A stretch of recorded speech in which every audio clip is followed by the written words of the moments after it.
of the 100 best nightclubs in the world, 11 is number 6. Really? My term was pretty accurate. It's actually the highest grossing nightclub per foot in the world. But there's a lot of growth for 11. Right. So there is going to be future 11 nightclubs. We sell millions of dollars per year of hats. And that really got us thinking, like, people are really resonating with this brand. Yeah. We still have a lot of development land. We probably have 7 or 8 acres like remaining to be developed over there. Amazing. Michael, such a pleasure to have you. Omar, thank you very much. Great to spend time with you and be with you on this Friday afternoon. Honestly, this might be the most expensive house I've ever walked into in my life. There's more expensive ones in Miami, but I appreciate you saying that. For me, I can come there anytime you want. You're invited anytime. I love that. So I know you've got like $2.5 billion in condo sellouts that we'll get into, that you're actively working on. But I'm very curious because I don't really know your background as much. I know how prolific you are, and you have a lot of hands across Miami, and you're a partner, you're an owner at 11, which is a club that I think the whole world knows. But before we get into all that, give me sort of background story. Are you originally from Miami? Or? I'm born and raised in Miami. Really? So I grew up in Miami Beach. I'm the youngest of 5 kids. Went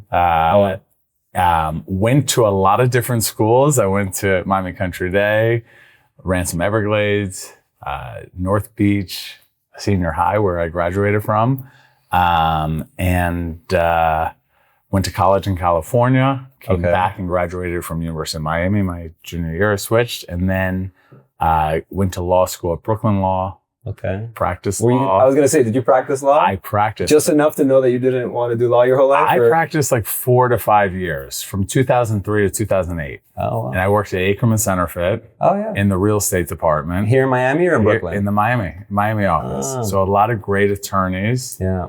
I worked really close with Andrew Smoyan and some other people. And it was really busy until about 2007. And then it got really slow. Yeah. And after twiddling my fingers for about 12 months, because leading up to Lehman, I said, I got to find something else to do. Yeah. So now there was an opportunity to leave and go into real estate development and different things. So I did you, because your family sort of, did they have real estate? And then you sort of, activated a lot of it, or how was the background with that? So my dad was in the paper manufacturing business. Got it. So he made, our company, Simkins Industries, made recycled paperboard.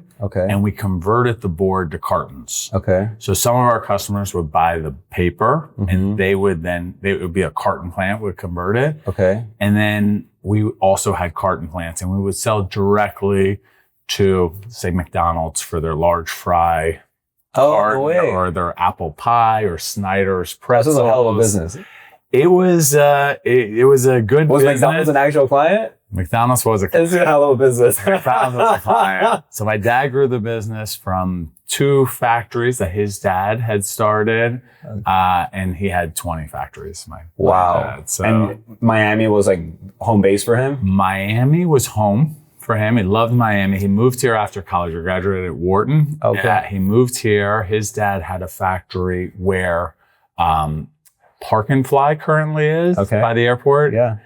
We used to have a factory there. It burned down, and it became a budget car rental and then a Park and Fly. So he worked there, call it almost 80 years ago. Wow. He moved to Miami after college to work there, and was successful.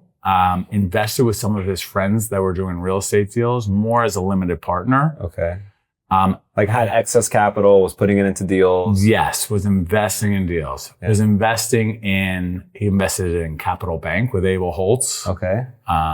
And he invested in real estate, but not in a developer capacity. Right. And then you guys, because my understanding is, did you start buying sort of real estate? Because you own a lot of land, which we'll get into, and a lot of it is being activated, and you're sort of creating hubs and things like that. But is that something that when you switch from law to sort of real estate was like, hey, we've got this land that we should kind of... No, so even during when I was practicing law, I started buying some buildings. Amazing. So more like in Miami? South Beach, in Miami. South Beach, MIMO, design districts, more like retail or somewhere office buildings that I would buy, and it was like adaptive reuse, like re-tenant, fix the facade, change the look of the building, and add some value through those means. And that was early mid-2000s? That was early mid-2000s. Got it. And then when I left Ackerman in 2008, looked at doing more purchasing different things. Yeah. We also started lending during that time also. Okay. So we have post right in 08. Okay. In 08, we started lending. Was it a good time to start lending because people didn't have money, or it was terrible the time? Best time to start lending. Exactly. Because there was no competition. Right. There wasn't that many transactions, but there was like no one lending. The interest rates were so low, and you were able to charge on private loans the same that you are today. Right. Now with rates much higher. Right. Private loans were getting the same rates, and also values were really depressed. For sure. So your security was great. It was people who were buying distressed real estate at discount who needed to close quickly. Correct. All deals that we would have liked to have bought ourselves, even though we didn't end up owning them. Everyone ended up paying us back. Yeah. And it was a great time, and that business is still going on today. Yeah. But what it did, it really provided a lot of visibility. Correct. And talking to a lot of developers, what deals they were doing, what they were planning, what was happening. Yeah. And during that time, Miami World Center, which was planned before the financial crisis and got restructured, and CIM came in as a partner. Yeah. The Brightline train station deal was in the works. Right. Millis House, which was in the middle of Park West, got moved to 7th Avenue. Even the Signature Bridge project was being talked about. So there's all these catalysts around the Park West area. The Signature Bridge like 15 years ago? Yeah. No way. Wow. Yeah. I didn't know that. Yep. Yeah. There was all different design competition. It took a long time. Yeah. And also the Port Tunnel. Another one. Which is a game changer. Used to go through Park West to get to the port, like thousands of trucks a day rambling through, like killing people, you know what I mean? So they got those trucks off the road. So we really saw that neighborhood as an amazing opportunity, as an extension of downtown, to be a new live, work, play area with tall buildings, density, people living, working, and great proximity to mass transit, the highways. So we went basically, and starting in 2012, we bought our first property there. And then through 2017. Was it planned or like? No, the first property we bought was where 11 is today. Oh, no way. Yeah, so it's 29 Northwest 11th Street. So it's on 11th Street in North Miami. Is that why it's called 11? Yeah. Because of 11th Street? I never knew that. Main reason. There was a lot, 11. I mean, I like the 1-1, like people. It looks good. The logo looks good. But it's on 11th Street. There was a lot of reasons, but being on 11th Street was certainly a big reason. Got it. So that was the first deal that you bought, and it was, at the time, obviously, I'm assuming you weren't like, hey, I'm going to make the best nightclub in the world. No, we bought in 2012. With a partner, a guy, Mark Roberts. Okay. And the idea at that time was to buy it and rent it out for 10 years. Right. And then have a covered land play. Right. And then build something like a Zaha Hadid tower. To say it's a 50,000 foot site, 1.2 acre site. Yeah. So to build a tower or partner on a tower in 10 years. Right. What happened was we started talking to people, and everyone in the country in that business wanted to lease that space. Really? It's 24 hours. In what business? In the cabaret business. Okay. So it has a cabaret license. It has 24-hour license. And have you been to 11? Of course. Okay, I'm assuming that. Yeah. You want to laugh? I'm not like it's not just a strip club, but I'm not a big strip club guy. Like my clients, and I'm like, 11 has a completely different energy and feel. And this is, I'm not trying to, pump it, but like, no, it has, you know what it is? It doesn't feel like the people there like don't want to be there. Everyone's excited. 11 is listed. There's a list that a lot of people go from of the 100 best nightclubs in the world. Yeah. 11 is number 6. Really? My term was pretty accurate. It is mostly nightclub. I mean, it's we call it an ultra club, but it's mostly a nightclub. Right. It's actually the highest grossing nightclub per foot in the world. No way. Yeah. Can you say how much per foot it grosses? It fluctuates. I can't do the math right now. I don't know. That's incredible. It does a lot of revenue. It does numbers. It does good revenue. Yeah. Bal Harbour Shops will be proud of these numbers. Yeah, exactly. Because I've heard Bal Harbour Shops is like most retail sales per square foot or something like that in the world. At one time it was. Maybe it still is. So the Cabaret license, yes, is basically runs with the land. Did you know when you were buying it that was like gold, if you will, because everybody wanted it, or it was like, oh, it's got this license? No, I knew that it had value and that it would enhance the lease rate that we would be able to get. But we ended up doing a lease, but to ourselves in a partnership with a gentleman, Dennis DeGori, who runs the club. We met him, the three of us, our partners in 11. Yeah. And so it was 11 since there wasn't another sort of tenant before. When you bought it? We bought it, and then we decided to partner with Dennis. Okay. And then it became 11. And did he have like a big background in this? Yeah. Or, Dennis, the name I'm familiar with, but I'm sure he's legit. Dennis at the time was 30 years in the nightlife business. So he was Miami? 50 years at the time. No, nationally, in Vegas and other places nationally. Dennis what? DeGori. DeGori. Okay. He opened up over 25 clubs. Oh, wow. So he was great at finding locations, designing them, putting the initial team in place, operating systems, and then he would go and open up another club. So really this conceptualizing and building the initial teams is his strongest suit, but he's a great partner, he's a great operator, he's in the Nightlife Hall of Fame. Right, yeah. Also, even before 11. Yeah, that's wild. So now he's in a league of his own now after this one. But he does a great job. So great. Of operating the nightclub. But it really has evolved from a nightclub to lifestyle. I mean, it's a brand. Is this true? I heard that the sales of like merchandise or hats or hoodies or whatever it is like one of the highest grossing. We sell millions of dollars of hats a year. Oh, that's what something like that. We sell millions of dollars per year of hats. And that really got us thinking, like, people are really resonating with this brand. Yeah. They're having a great experience. They're wanting to take a piece of it with them and remember that experience. Yeah. So that got us thinking, like, what else can we do? And we have 11 Sound, which is like partnership with DOS Audio. It's their high-end speaker line.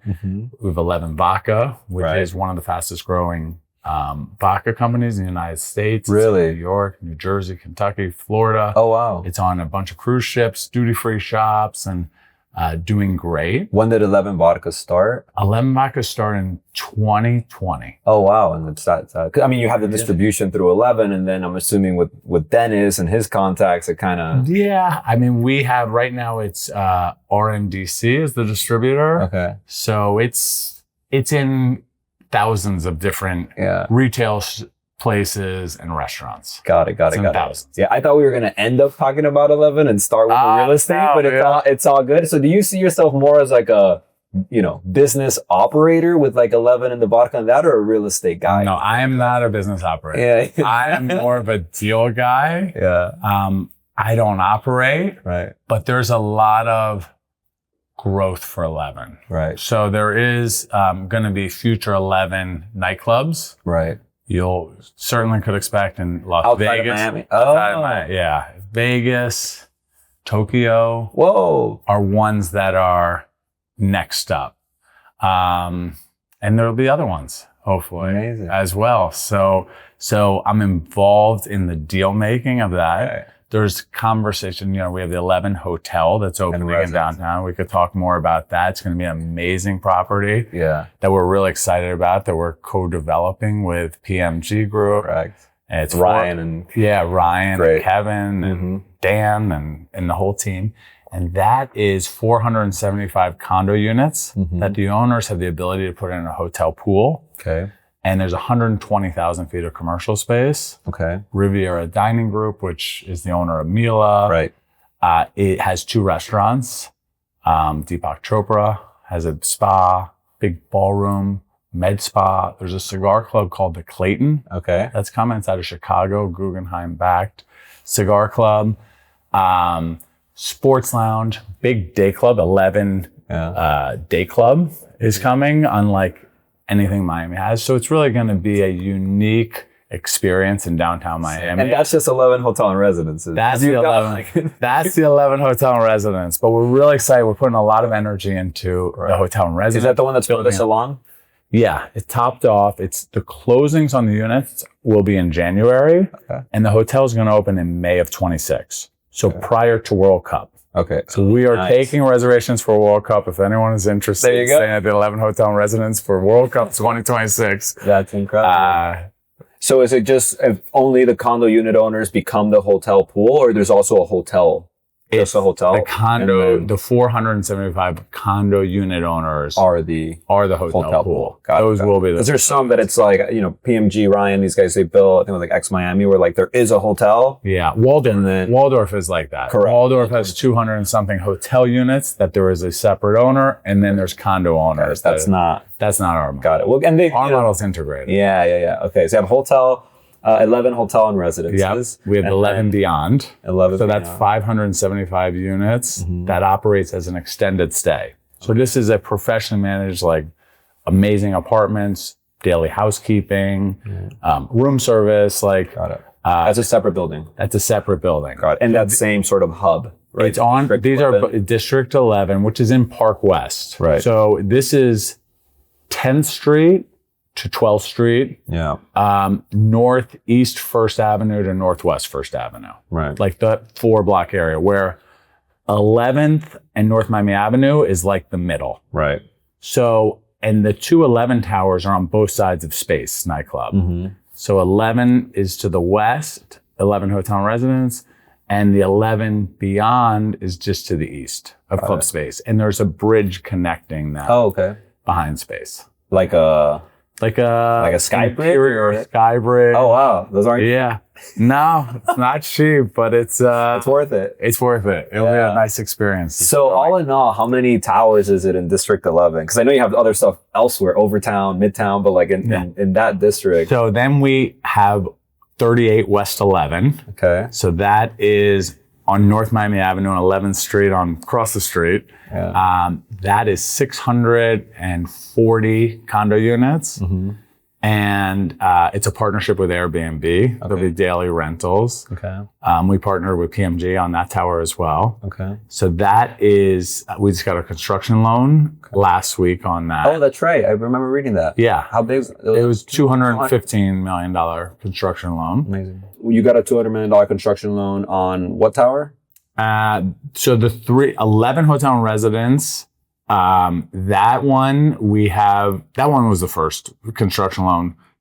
11 Beyond. Yeah. We got this, and this one is 38 West 11. 38 West 11. Yeah. Okay. And those are condos with Airbnb? That's condos with Airbnb. Yeah. With PMG. Okay. And then we have a tower that's like 3, but there's more. There's more. So next to 38 West 11, there's a partnership that we have with PMG, with Eden, and with our company. Jay Masterman. Yeah. I was with him last night. Yeah. I love Jay. Yep. So it's going to be a beautiful Kobe Karp design tower. I know he was a guest on your last podcast. Yeah. I actually own the property with Kobe Karp. No, you owned that property with him? Yes. Oh, really? You bought him out or? No. We bought it together. Kobe in like 2022 called me and he's like, I'm going under contract in this property. I know you own a lot of stuff around it. What do you think? And I was like, I'm your partner. Let's do it. Let's buy it. I love that. I love Kobe. So we went in. Good guy. He's a great guy. And then now that's a partnership with PMG and Eden. Yes. To go vertical on. Yeah, we're selling them the property. I'm coming back in the partnership. Okay. So there's 4 in the District 11. We still have a lot of development land. We probably have 7 or 8 acres, like remaining to be developed over there. So there's a big property. There's a Greyhound bus terminal. Yep, I remember. That's almost 5 acres. You could build like a Brickell city center basically there. Yeah.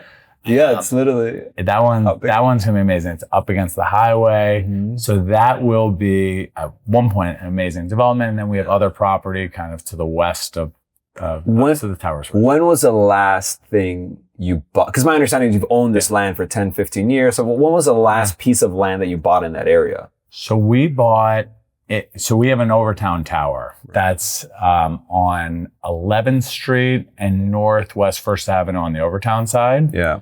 We purchased that property a little over a year ago. Okay. So about a year ago. Yeah, recently. That one is a part add on to what you have at Overtown, I'm assuming, right? That one is an add-on what we have to Overtown. It's actually going to provide parking not only to that condo building that we're building, but it will provide parking to some of these condos in District 11 that were underparked. Right. So we needed additional parking. Right. We bought land in Overtown. We're building 340 unit condo building. Yeah. Like 850 parking spaces. Got it. Like overparked for the overparked. Yes. Yeah. So that was a little over a year ago. Got it. So I'm going to cut you off because I want to go back to you buying this building in 2000 and what? Like the 11 building? 2012. 2012. Yeah. So you cut this deal with Dennis. I'm curious after we buy it. We bought it. So did you buy it empty? We bought it there. So there was an existing club there. Okay. That it was Gold Rush was there at the time. So we purchased it. Gold Rush was there, and then shortly after we closed it. Got it. The seller was the operator. Okay. So he sold the land and the business to us, and we closed the business, and then. Was that like a bad thing when you were owning it? Like you're like, oh shit, now our tenant is gone, or you kind of knew going into it that like it wasn't. We knew going into it that they weren't going to be our tenant. Got it. We knew that we were going to find somebody else who would come in, and there was a lot of great operators that were interested in leasing the property. Got it. But what happened was during the time where we were exploring and meeting with people and talking about possibilities, we kept buying property surrounding 11, like started really accelerating. 2013 probably bought like 5 other properties. I hate to ask, but like an acre at the time, I mean, I'm kind of like pennies on the dollar relative. I'm assuming they were smaller, $40 million acres. That's what we're selling now. I mean, it was more like $5 million acres, something like that. Yeah. You have a vision to sort of see that area as just like a phenomenal connected part of the greater downtown Miami area. I thought that it would be a really important area in downtown Miami. It had really good density and development rights. And I thought that it would be an extension and possibly like a better Brickell in a sense. I mean, you have cultural institutions with Adrian Arsht and Perez and the Frost Museum. You have parks, Museum Park, and now this new one coming in. Access to the waterfront, public transit, good access off the highway. Closer to like Miami Beach where I live, easier to get there than like Brickell, for example. And I also was really attracted to the 24-hour district component. Growing up here, knowing kind of the culture as a late city and that people like nightlife, and that Miami Beach was kind of like getting away from that, like killing nightlife on Miami Beach. Nightclub and and they were fighting with them, and so I thought that it made a lot of sense in that area, particularly for investing in 11. That was more like the thesis of. We put in all the capital for that. Thank God you didn't just like lease it out to 11 and you're an operating partner. It wouldn't. Thank goodness we started buying other properties because we definitely like made it nicer than it otherwise would. It would have been a different thing. Now this is an 11 podcast, so I'm just so interested. I thought it was a real estate podcast. But no, so when did 11 open its doors? I'm assuming it wasn't this one-hit wonder like immediately, but when did it open? It opened in February 2014. Okay. And it started out as more of a late after hours place, I would say. Okay. It wasn't until did it already have dancers or like entertainers? Okay, there was entertainers, and it did have that. But it really was evolving and finding itself. Like we didn't have our first big performer until New Year's Eve that year. 2014, and Usher performed. Oh, wow. Okay. So we had Usher play New Year's. And then after that, we started booking a lot more big performers. And now, like, everyone's played their Post Malone, Travis Scott, Drake 6 times, like every DJ. 6 times, Drake? Yeah. That's wild. So... so when were you like 2014 it's starting? It felt good. When were you like, oh my God? There was never a capital call after it opened. There was never a capital call. Put it that way. It always felt okay. Yeah. And then started like, making good money shortly after. And then a few years later started making better money. I won't ask you those questions, but that's incredible. And then now you've sort of gotten...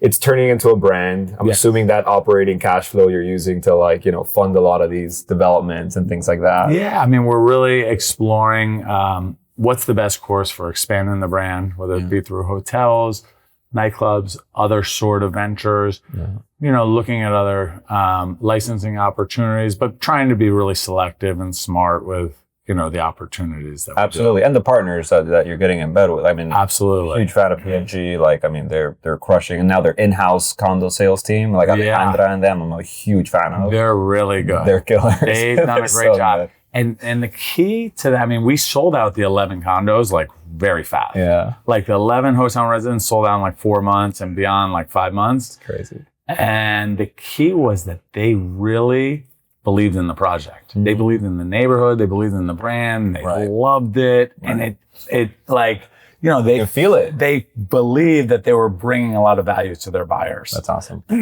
And they did a great job. They did a phenomenal job. Yeah. So then that's 11 in a nutshell. So do you have, because I know you've got stuff in Overtown. Yeah. Right? Yes. You've got a project in Midtown with David Martin. Yes, Terra. With Terra, Miami Tropic by John George, which is going to be an amazing... John George? Sorry to ask. But... No, John George is a very famous chef. Okay. He has 40-something restaurants globally, and he's been recognized as like a top chef. Got it. So outside of the name, is he like involved? Is he like, is he like a partner? Well, it's infused into the building, I would say. So there'll be an ABC kitchen and market on the ground floor. Okay. This is like a great asset. Have you ever been there? You've never been to ABC kitchen in New York is like an amazing restaurant. It's in London and maybe in other places. So this is going to be a great asset to Miami for everyone to go to on 36th Street, right? Like Design District, Midtown area. Yeah. There will be a market there that he curates. Like residents could get their fridges stocked by John George. Oh, There'll be a private restaurant by John George for the residents. The Well. So David's doing a few of these branded. We sold David Martin the Well at Bay Harbor. Oh, you did? Okay. Yeah. Northwood hired us. Yeah. They hired us, whatever it was, 3-4 years ago, and we sold it to David. So the Well is doing our spa in this building. So the spa will be by the Well. The top of the building, the top couple stories is amenity space. So different club area and different. And in Midtown Miami, Design District, the tallest building currently is like 30 stories. Okay. Ours is going to be 48 stories. Okay, so for now. And the views are really good from there. Yeah, you look to the east and it's big water. Yeah. And then to the south, you've got like downtown Miami. Downtown Miami. Yeah. When I'm in Wynwood and I see sort of the downtown Miami skyline, I'm like, oh wow, like it's a beautiful skyline to just stare at. It's not necessarily. I mean, 10 years ago, you wanted to only look at the water, but now the skyline is, and it's only getting better, right? With Zaha Hadid and now Waldorf and very iconic buildings that are coming up. Yeah, beautiful views, and the walkability of this building is incredible. Just into the Design District, which has become one of the best neighborhoods in Miami. Correct. Also. I would not disagree. So that deal in Midtown, for example, to get into some of the specifics, it's like, David Martin calls you out of the blue and it's like, like Kobe did and was like, you want to do this deal? Or like, how does that? A little different, but he was under contract for a period of time. Mm-hmm. He had gotten the height and different things that he had done. And he was approaching the closing date. Yeah. And I guess still looking for his partner on that. So we met and we worked out a deal. And is that like... That's when we closed also, just over like a year and a half Yeah, ago relatively also. recently. Yeah. Yeah. And then you guys sort of had known each other prior, or like of each other, or was this sort of the first formal time? No, we've been friends for a long time. Yeah. For 25 years. Okay. Growing up here and knowing David. He's a good guy. Our wives are friends. Yeah. Our kids are friends. So we've been friends a long time. And we have been working on different Overtown stuff. Yeah. So none of the Overtown stuff has yet to break ground, but we have a lot of really exciting mixed use developments, like right around Red Rooster area that we've been working on prior to this Midtown deal. Right. So we did that. We acquired it together and we're 50-50 partners and, excited for really he's excited amazing. For that project. Yeah, he's I just don't know how he does so much. He does. I know how because he doesn't stop. He does so much, but it's the perfect amount for him. Yeah, he could handle it. He thrives in that environment. Yeah, and he's got a system. And he's got a great team of people. Yeah. But he's nonstop. When we sold him the well at Bay Harbor Islands, like that land site, we had a listing for it. I joke because I sell a lot of land for a bunch of clients down here. Yeah. And I joke, they're like, "Hey, is David Martin looking at our site? Is he interested?" I could say no with a high degree of confidence because I'm like, if he is looking at your site, he's calling, blowing up our whole team 24/7. Like, I need it, I want it. And if he's not doing that, I'm like, he's busy somewhere else, But with the well, he was just like, I need this deal. I love the site. Right. And I remember we were like negotiating the contract and it was like a Sunday on the weekend. He was in the Bahamas. Right. And we're like, we can do this call Monday. He's like, no, Sunday. We can do Sunday, like 2 to 3 p.m. Sunday. Doesn't matter. I'm like, this guy he's a machine. 24/7. He is a machine. Yeah. He's not stopping. Yeah, still going. He's doing a lot. So then Overtown, did you start buying things in Overtown, 10, 15 years ago? Or is that sort of newer? So after in Park West started buying a lot of properties there. So calling late 2013, a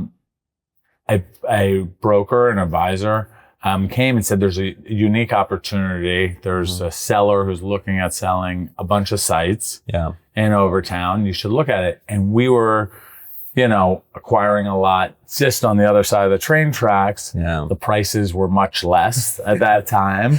And we purchased those properties. Got it. So what year was this more or less? End of 2013, early 2014. So you're pretty active, like 2013, 14, 15 of like active. Just equity buying land. Buying land. Yeah. Buying land. Smart. Most of it didn't have income. It was nice that the club was very successful to kind of like for this area produce a cash flow that justified all the carrying and the carry land costs. And this and that. Yeah. Yeah. But it was good. I mean, we've been in there a long time. We purchased with cash. So we didn't have... Okay, I was going to ask. Yeah, we bought with cash. So which I think for land is unless you have an immediate plan, a lot of what we do is assemble on the pathway of redevelopment. Yeah. You don't know exactly when that's going to happen. It'll be 2 years, it'll be 10 years. But you have conviction that it's going to happen based on all the inputs that you're thinking through. Yeah. But you don't know when. And if you have debt, it could eat you up. You could lose the property easily. Right. So we'd rather own less and have more security in terms of timing. But it wasn't producing cash flow. We were paying real estate taxes, but at least we had the club kind of supplementing and providing a positive cash flow. But 2013, Overtown, we actually had a total of like 40 transactions. Okay. Of purchases. Oh, wow. Like, cause it was a lot of like fragmented 5,000 foot parcels and, oh, you were going on a tear. We were buying, doing a lot of deals. How many acres did you assemble? It's like 25, 10 in Park West, like 15 in Overtown. Like, as a land guy, I can picture how much land that is. I feel like listeners won't be like Tyler will create a video of how much land that is. It's 25 acres. I mean, listen, farmland, it's not that much, but in the middle of downtown Miami, it's a good amount. Yeah. That's wild. And does that include what, like the District 11, or that's just includes District 11. Yeah. So 25 acres in that whole. It's in the same community redevelopment agency. It's the Park West Overtown CRA. Yeah. So it's all within that area. Got it. And we're really excited. Overtown, I think, of much different than Park West. Park West is an extension of downtown. Correct. Tall buildings. We'll do a lot of residential. I'd like to sell land to someone to build a great office tower. We don't want to do that or partner in it. Great public streetscape, amazing retail, dining, energy, tall. Overtown really is kind of a revitalization of the historic neighborhood, more of a village, adjacent to downtown, so lower in scale, and kind of still embracing the history, working with the city to have like a museum that celebrates Black artists, dance companies, like having these permanent cultural institutions that will preserve the history, because over time, tenants will change, residents will change, and it's important, I think, to preserve that history in Overtown. So it's the permanent cultural institutions, I think, that are very important. And we've been working with a lot of tenants that are kind of residents of Overtown and amazing operators. Marcus Samuelson on the Red Rooster. Red Rooster's great, by the way. Red Rooster's amazing. For a while, I was hearing about it, and I'm like, why would I, And then when I finally showed up, I'm like, this place is really cool. The food's phenomenal. The food's really good. Whenever we meet with Atlantic Pacific, we typically eat at Red Rooster. Yeah, and the art is all, it's a celebration. It's kind of like a Black excellence. Like all the art is Black artists. And it's, my partners, Derek Fleming and Marcus Samuelson are amazing. And it's a great asset. There's a lounge upstairs called the Pool Hall. That's really fun on Friday and Saturday nights. And really proud of what we did there.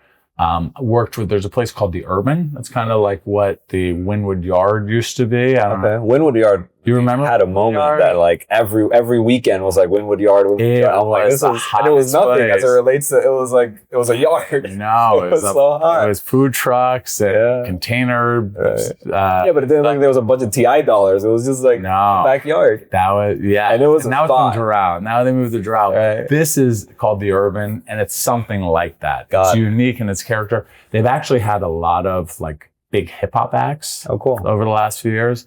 So that's a great asset that we worked with guy Keon Williams to get that going. There's a Center for Black Innovation. Guy Starrick Smith and Derek, Felicia Pearson. You guys just work with there. We have a lot of partners. A lot of partners. And in Overtown, we've gone really slow. It's really kind of, there's been a 30-year effort. I haven't been part of it for 30 years, but there's been a 30-year effort thinking about the revitalization of that area and what makes the most sense, what the stakeholders want. There's been a lot of plans. There's like too many plans. We're like, no more plans. Start building now. But we listened a lot. We participated in those. And you just have it's a big part of what's going to happen there. All the land that you have there, it's like you're a big part of it. But we want to go in flow of what the community wants. Correct. And provide really an asset for Miami. And something that's fun, unique, innovative, but like nice also. Where like people, the residents will be proud of. It's like David Martin's quote I told you about when I was in his office. It's like more trees in Coconut Grove. I'm like, that's a bold statement. I'll take it.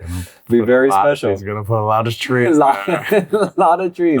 So you end up buying, and I want to touch on another thing, but you end up just sort of taking cash from the operating businesses and buying land, whether it's vacant, whether it's leased. It's like, hey, I'm just trying to hold this. So then 5, 10, 15 years from now, I have, scale to kind of do more things with it. That was kind of the vision. It's nice when it's quicker. Like the Overtown one that we bought a year ago that we sold 95% of the units already. That is ideal. But in certain instances, I think assembling in the pathway of redevelopment and having scale, I remember reading like Columbus Circle got built in New York. Like Stephen Ross was like, big mistake I made was not having land next to it. It's like created this amazing. So I was like, got to assemble, you know, before we get started, we got to own a lot around there. Yeah. You know, not fully understanding how long I got too much. What's going on? Does anyone want to build something here?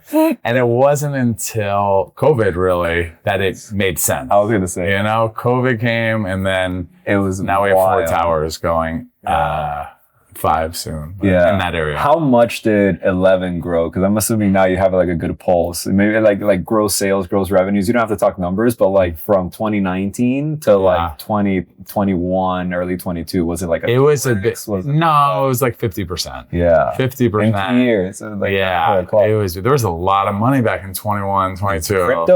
Crypto.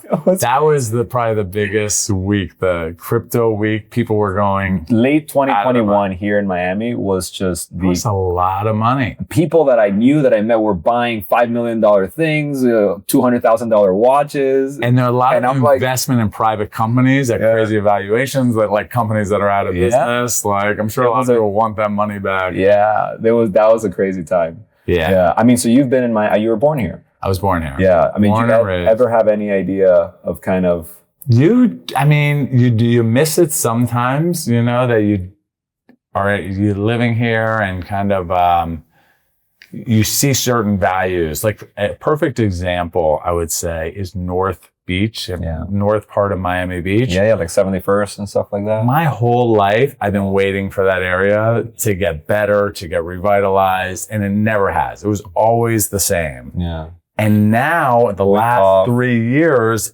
it's really good. And you could tell with Ocean Terrace thing that's going to get redeveloped, Deauville. What Dave's going to do at the Deauville, that project where the Denny's is, I think, on what happening along 71st Street with Russell Galvin and different things. We're selling an acre of land on the ocean on 71st and Collins for like, give or take $100 million. It's cheap. I can't really know about that. No, it's cheap. Because I'm telling you, that area is going to get, I say it's like the most underdeveloped sort of stretch. Because if you go just north of that to Surfside and Ball Harbor, very expensive. It's super expensive. Very expensive. And south. And if you go south, it's the one hotel, you know. And there's commercial businesses along there too. So there's like, it's more residential. Right. It's residential, but with commercial. Correct. Like in the whole stretch, I love this area, but 63rd to 41st Street on Collins is beautiful. Yeah. But you're not going to walk to a restaurant. Correct. There's a ton of restaurants across the street. Correct. You know, so I like having the restaurants across the street too. You know, no, I met an owner owned one little retail thing, and once getting to know him, he owns, like to your point, he owns like 20, 25 little 5,000 square foot buildings there. And I'm like, all right, I'm like, you're sitting on this pretty. And he's like, yeah, just taking my time here. And I'm like, super low under the radar guy. We'll talk about it offline. But I'm like, this guy's going to have a lot to unravel, over the next few years. And there's some good restaurants in that. Sushi Bichi? Sushi Bichi's good. It's the best. That place is great. Tequiza? Tequiza's such a staple. I love the mahi taco there. Yeah. Fifi, have you been to? No, I haven't been to. Fifi's like a Cuban fish kind of restaurant with like stone crabs and hog snapper. It's really good. Really good. Anyway, Tequiza, when they take out the purple chips at Tequiza, I'm like, whoever I bring there, I'm like, bite those places. It's really, really good. No, so Miami's just completely blown up. And then now, I guess, do you see yourself just being sort of, is your bandwidth just, hey, we've got these projects, this is what I'm doing, or do you see yourself still looking at more land, looking at more opportunities, kind of how? I'm still looking at more land and more opportunities. I still am opportunistic. It's still want to buy in the pathway of redevelopment. I want to buy now next to where something is happening. Right. It's really hard to be first. Yeah. It's much better to be second. It's much better. It is. Because you were first a lot already. You're like, I'm good. It's hard to be first. But at Park West, I'll say Miami World Center did the heavy lifting. Yeah. I was going to, so They did the heavy lifting. Talk to me about Miami World Center. Miami World Center is incredible. Right, Nitin and we're actually chatting with them on something now, but it's amazing. You saw that all happening. Yes. And were you like excited about it, or were you like trying to bring them to you, or like how did? No, I wanted them to develop their property. I was the biggest cheerleader in the world. Right. But, and you never got involved. You were like, you sort of had your bets. We bought some properties from them. Okay. So they had on 11. So actually, with the 11 hotel residences, Miami World Center had owned that site, and where 38 West 11 is, Miami World Center had owned part of that site. I know that. We purchased that from them. Got it. 10 years ago, a long time ago. Yeah. So they were more focused kind of on their core 10th Street to 7th or whatever, that area. And we were kind of off of their core assemblage. But I think the retail, the job that Michael Comras has done working with them, bringing Apple in, bringing all those retailers, Maple and Ash is really good. I haven't gone. It's great. Yeah. It's a really exciting retail area, all the multifamily and residential condos and the hotel that opened up. So it's busy. When you go over there, there's people there all over the place. Well, because of the AAA arena and all that, there's like from the Bright Line. So we own a couple of condos, Airbnbs, and the Gale Nativo residences that my brother manages. Oh, really? And I'm like, I just want to go stay there and check it out. The amount of traffic, like foot traffic that you get from the Bright Line to the AAA arena is like nonstop. And these people are from, Orlando and Fort Lauderdale and West Palm. And they're coming for a show and they're staying the night. And I'm like, this is like a real. And there's a lot more residents coming. Yeah. Like all the Crosby 600, the First and Low, all of our 11 hotels. There's 501 First. There's probably 5,000 residents. Yeah. In the next area 18 months that are going to be moving in there. Yeah. So there's a lot of people. So it's great. And I mean, 11's going to really benefit. It will. 11 will benefit, but the whole Park West, Miami World Center, District 11. What I'm most excited about, the one thing that I'm super excited about is that Signature Bridge. I don't know how many people know this, but like they're putting a park under it. They're raising like the double decker, the highway. Yeah. They're putting a park under it that's 40 feet high. Yeah. And I think it's finally going to connect Adrian Arch Center and that district with Miami World Center. Exactly. Because it's always been just sort of like a hard walkway. Yeah. And now you're seeing people like struggling to walk through there with the construction, but that's a park and you have all that connectivity. It's going to be incredible. And it's really wide. There's a lot of like natural light that comes through. There's breaks in the highway. Yeah. And it's funded. The federal government funded like 70 million towards that. And the state, and there's like 100 million going into that park. Insane. It's going to be really. So the last two things I want to touch on. Okay. One is just sort of your take on, the market today and also like Miami in general, right? Like I feel like a lot of people that listen to this are South Florida people and things like that, and then real estate people kind of abroad. But do you think Miami, it's obviously run a lot, right? Kind of what's your take when people ask you? So Miami has always felt like you have to buy on the come. Mm-hmm. Like you have to buy with assumptions that things will improve in Miami. And it's kind of consistent with the best markets, the best art pieces. You have to kind of buy on, you have to stretch a little bit. Mm-hmm. But I find that buying the best usually works out the best also. So I'm very bullish on Miami's future. Yeah. I think as a city with the culture, the people, the businesses, the water, the paddle, like we were talking about, the restaurants, it's the greatest place to live in the world. And people are realizing it and they're moving and their friends are starting to move. Yeah. You're seeing like regularly $100 million home sales now. So I think on the condo side, some of these projects are going to do very well. Yeah. Even on the extreme bullish side, Oak Rose purchase and Brickell of $500 million plus, I think they're going to do fantastic on that property. Yeah. They'll put the right concept in. They'll build an amazing condo tower with probably a hotel component. Yeah. It's 4.5 acres on the water. 4.5 acres. It's right next to Ken Griffin's new office building. And I'm bullish. I think they're going to do good. So I'm very bullish on Miami. Yeah. It always seems expensive. Yeah. There is ups and downs. You got to really pick your neighborhood, I would say, and because not all neighborhoods are the same. I own a bunch of properties on Washington Avenue. Okay. Those haven't gone anywhere in like 25 years. I've flatlined over there. So you got to pick your neighborhood. Yeah. And I think Miami, in terms of vis-a-vis other markets in the country, is still one of the strongest. Right. Yeah. And I think a lot of the things that's happening down here are like, they're still coming to fruition. You know what I'm saying? Like the Ocean Terrace, the Deauville, the 11 stuff that you're doing. They're still getting here. It's not like we still haven't seen the full effect of that. And like Ken Griffin, the Citadel Tower, I'm sure when that thing's built, I think it's like 1 million, 2 million square feet of office. Like just imagine the executives that are going to be here, everything they're doing now with schools, right? Like every call I'm on, there's a new school that wants to be down here. They're looking for land because I know education was a big bottleneck when people were moving down here. Yeah. And to your point, I'm sure you've had the same experience I have, which you meet all these people that move to Miami or come visit Miami for an extended period of time. And they're like, this is the best place in the world to live in. It's unbelievable. And it doesn't matter if they're from New York, Canada, Boston, Turkey, Brazil, France. They're like, this is the best place ever. And I'm like, it really is. I agree. You know, you have to program it right, thinking you can't just do anything. But for example, your property that you're selling on 71st and Collins, if someone puts together the right brand, the right design, I mean, that would be a home run. You know, I think there's a great opportunity for that one. Yeah. And then the last thing was going to be just personal life.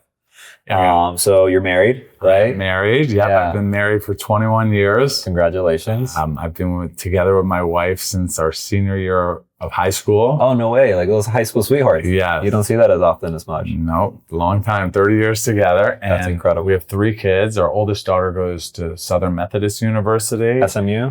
Yep, in Dallas. Yep. Great place for a Jewish kid to go to school. Who would have known? It is. It really is. Yeah.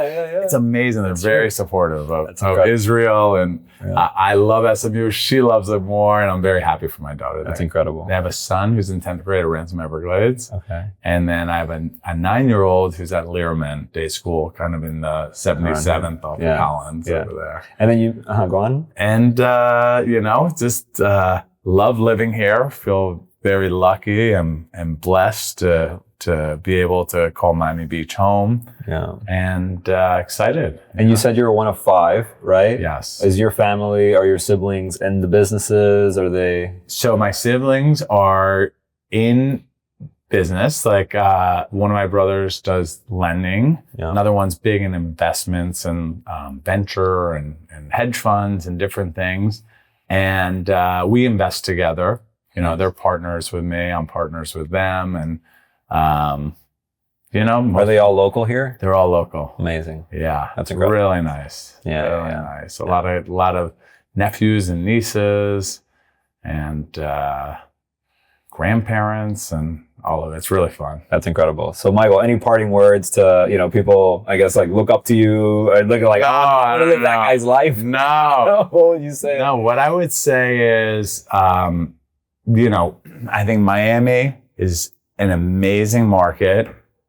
Design district, Midtown, Miami Beach. I think that selling condos, you know, is I think a lot of realtors, just advice for the realtors out there, new construction condos, a lot of people don't focus on that. Like those are great opportunities, higher commissions. Yeah.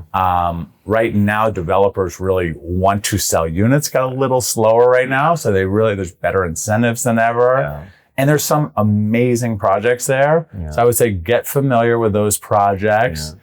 Become an expert in one building and try to sell that building over and over. You could probably negotiate better terms with the developer also and maybe get paid a little sooner or something like that. Yeah. And just things don't happen overnight for some of your younger viewers over there. Everything now. Don't rush it. It's not going to happen overnight, but get the pipeline going. Yeah. You know, work on things you like and enjoy. And before you know it, you know, you'll be doing it. You have a top 6 nightclub in the world. Yes, you never know. You never know. In my book, it's number 1. Yeah, you know, exactly. but publication put us at 6. But we'll be one of these years. No, I'm sure you will be. And honestly, I can't thank you enough for the time and everything that you're doing with the city. I mean, it's obviously remarkable. Omar, thank you so much. The last thing I would say really quick is all yours. Other thing is Miami as a city is not that charitable.